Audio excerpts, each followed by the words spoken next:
Pete's got the last thing to do before coffee, so... Sandwich between the DFT and a coffee break. That's my job. Good morning. I'm Pete Cattell from Clearview Intelligence. It's a real pleasure to be here again. I was at the event in Leeds last year. And actually, it's a real honour to be part of the company that's sponsoring this event. It's actually quite a big ask for us to sponsor this event. We're only a small company, 55 people. But the TTF community, you guys, are really important to us, and we kind of feel like we're giving something back to the community. So for us, it's kind of an important thing to do. 1974, what a year that was. CFAX was introduced, the first digital public information service. Lord Lucan disappeared. In more positive note, Sporty Spice was born.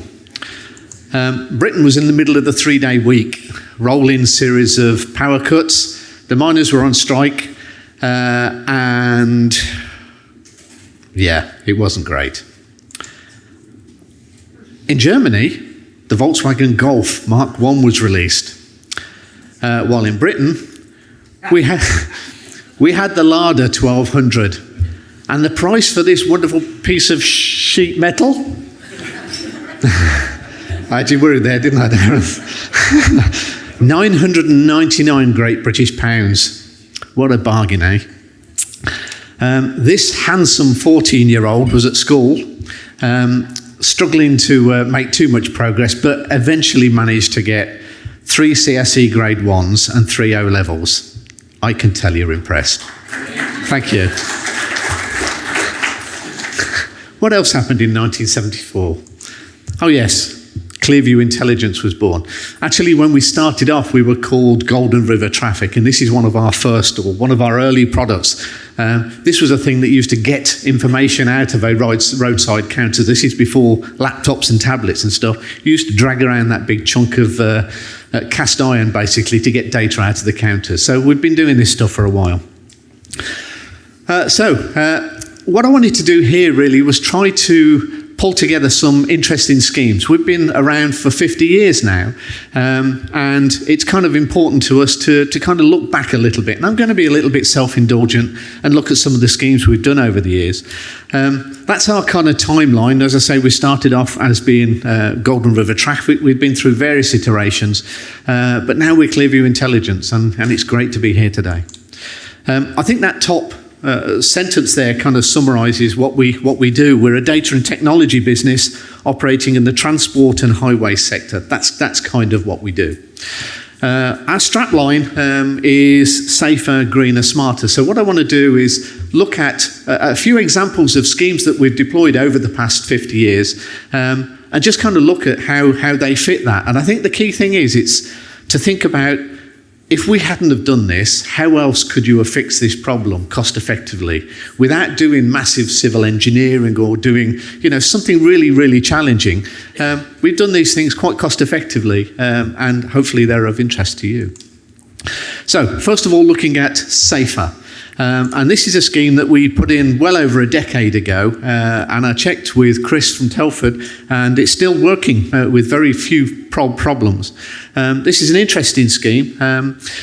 Basically, we've got 2 of our technologies. In the middle of the road there are our solar road studs. You can see the white studs in the middle of the road. And on the left-hand side of the road, so on the outside of the bend, are our hardwired studs. So we can control those studs. So in this particular scheme, we're detecting the speed of vehicles as they approach this junction and this bend. If they approach too quickly, we illuminate the sign to say slow down, but we also increase the brightness of the studs on the left-hand side of the road there to highlight the junction and the fact that the road bends round to the right. As I said, we put that in well over a decade ago, and it's still working and still potentially saving lives on a regular basis, so a really good safety scheme. This one's a little bit more complicated to explain. This is a queue protection scheme, and this is in a place called Moor Farm up in Northumberland. To put it in context, that bit of road going from top to bottom is probably about 2 miles long, and actually it's a long bend. So cars are coming, and the challenge here was cars were approaching, effectively heading towards the T-junction at the end where the traffic signals are. During busy periods, queues would build up. And people would be coming along this dual carriageway at quite high speeds and then suddenly be confronted by queuing or stationary traffic. So what we do in this instance is we detect the fact that vehicles are slowing down. So we've got some wireless sensors in the road there. I think they're about 250 metres from the stop line. And we can measure the speed of the vehicles. And with our algorithms, we can see whether they're starting to slow down. We can see whether there's a queue starting to build. If that happens, then we illuminate the first set of signs here, which just warns people that there's a queue forming. During busy periods, that queue will continue to form. It will continue to grow. And we've got another set of sensors. These are 950 metres from the stop line. And again, we're looking at the speed of the approaching vehicles and whether those vehicles are queuing. And if they are, we can then activate this second set of signs, which actually perform multiple different purposes. Depending on the speed of the traffic and the size of the queue, we can give drivers information about the fact that there's queuing traffic, but also an advisory speed that they should be taking. And it will be 50 miles an hour, but then when the queue builds up a bit more, it goes down to 40 miles an hour. Rather than try and explain it, the best thing to do is show you a short video clip of this in action. So here you can see a bit of a shaky view of approaching these signs, and you can see that they're flashing away there with a speed limit of 50 and warning that there's queues ahead. This scheme has been really well received. It's gone through a number of road safety audits. The police in the area love it. It's been a very successful scheme. So that's safer. Now let's have a look at greener. And the most obvious thing that we do, that we talk about when we're talking about greener, is we look at our solar road studs. So talking about active delineation, saving lives and saving the planet. What an amazing line that is. So solar road studs, a simple little unit, a solar panel on the top, battery in the bottom, and LEDs. When it gets dark, the solar studs illuminate. The benefit of these over a traditional road stud is they don't require the headlights of a vehicle to illuminate them. So they're visible much further away. So they're visible 900 metres away instead of 90 metres, which is typical range of headlights. That's what they look like when they're installed. And you can see there the headlights of the vehicle probably reach about halfway up that image.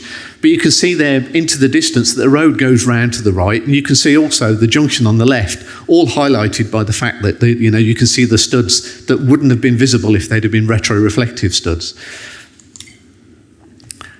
Perhaps the most important thing, though, is we've installed these on sites where we've reduced the number of nighttime collisions by over 70%. So we've stopped people driving off the road in the middle of the countryside. In multiple sites, we've got really, really good statistics to show that these things are very safe. We've recently deployed this scheme. This was on the M6 between junction 12 and 13. National highways were having a problem with people sideswiping each other, drifting from one lane to another. So I think it was last August, September, these were installed on the M6 and again getting rave reviews. This is an old picture now. This is the M25 round by Clackett's Lane. The reason the studs were installed in this instance were that if you imagine where we're standing for this photograph, we're on a bridge. Behind us, the motorway is street lit. So there's street lights, and then drivers effectively ended up in this non-street lit area. And I guess it was Highways Agency at the time, wanted to make sure that drivers could see the shape of the road. So we installed our solar road studs there. They're great from a safety perspective. So they're helping the Vision Zero side of things. But the important thing is, because they're solar powered, they're not just Vision Zero, they're also a net zero benefit.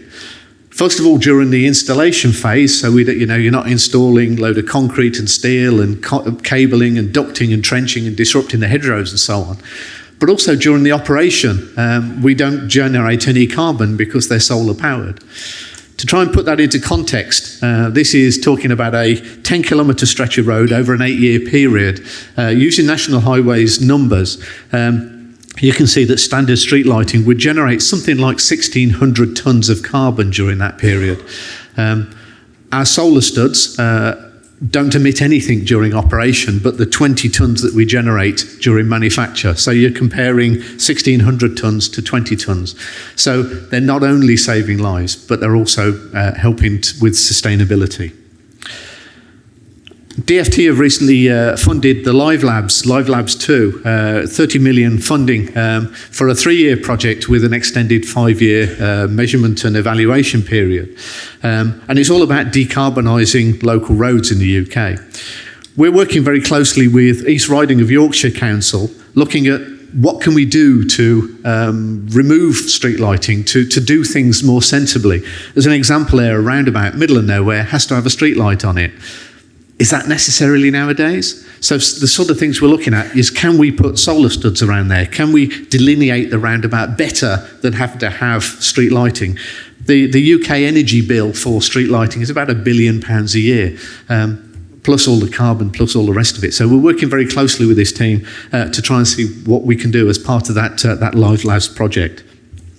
And we made the front page of the ILP magazine this month. So that's a picture of one of the testbed sites, and we're going to be installing a number of sites where they basically look at the functionality of the product. Does it maintain safety at the same time as being able to reduce carbon on those local roads? So that's greener. So the only bit that's left is smarter. This is one of my favourite schemes. This is in a place called Fairley, up in Scotland. And the local authority were having real problems with vehicles going too quickly through the village, particularly HGVs. And they tried all sorts of things. They tried barrier notices, they tried signage, they tried dragon's teeth, all the rest of it. None of it was having an effect. And they came and talked to us and said, what can we do? So we actually deployed this scheme, and what we're doing here is we've got some wireless vehicle detectors just around about the edge of the photograph where you can see that car, and we're detecting the speed of vehicles as they approach.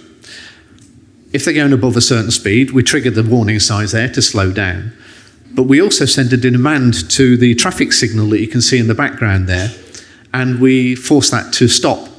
So if a vehicle tries to go too quickly through the village, they end up sitting at a red light. That very quickly changes drivers' behaviour, and actually that's over the years has actually changed the way that people go through that village, and it's been a real success. Another National Highways one, this was one from about 2018, I think, a place called Switch Island up near Liverpool. A complex junction, it's got a couple of motorways and a big A road that all turn up at this very complicated junction. And they're having problems with people basically colliding with each other as they were trying to negotiate some of the more complex parts of the junction. So what we did in this particular instance is installed, I talked about our hardwired studs earlier, we installed our hardwired studs at 3 different locations, 200 of the studs in total, to actually delineate the turns. So when a driver's sitting at the red signal, when the lights go green, we guide them around the junction. It means it reduces congestion because they're more confident setting off, and they actually get a better throughput, and more importantly, it's safer. Rather than me chunter on about it, let me show you what that looks like. So this is a video sitting at this red signal there. Signal's on red, goes to green. When it goes to green, we illuminate the studs in the ground and we guide the drivers around the junction. The next one, you'll see another example, a slightly different location. When they go green, we illuminate the studs. This driver, if you look, he's actually driving across 7 lanes before he gets to the lane that he actually wants. So you can see how people were kind of getting lost and ended up driving into the side of each other. And just to prove they work during daylight hours, this is a view of the same thing during daylight. They don't video very well, but they're actually very clearly visible to the eye.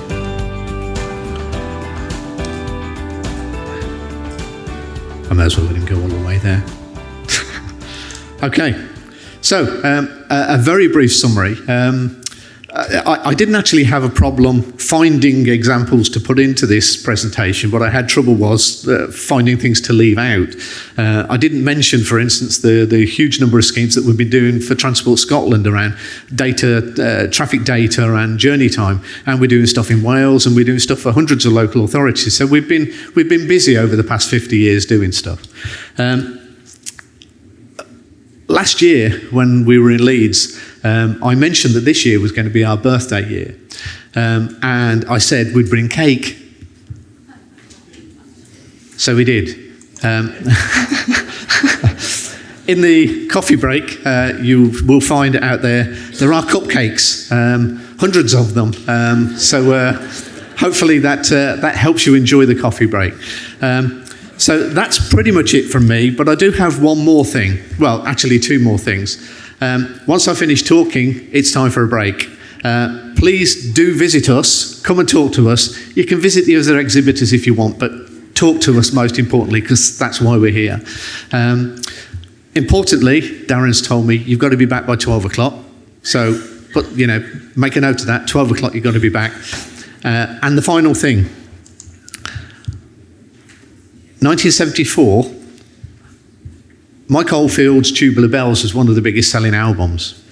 The Wombles were one of the biggest selling singles. Could you believe that? I have a question for you, and this is difficult. This is going to test your musical knowledge now. Who won the Eurovision Song Contest in 1974? Well done. Gentlemen, it's time for a coffee break.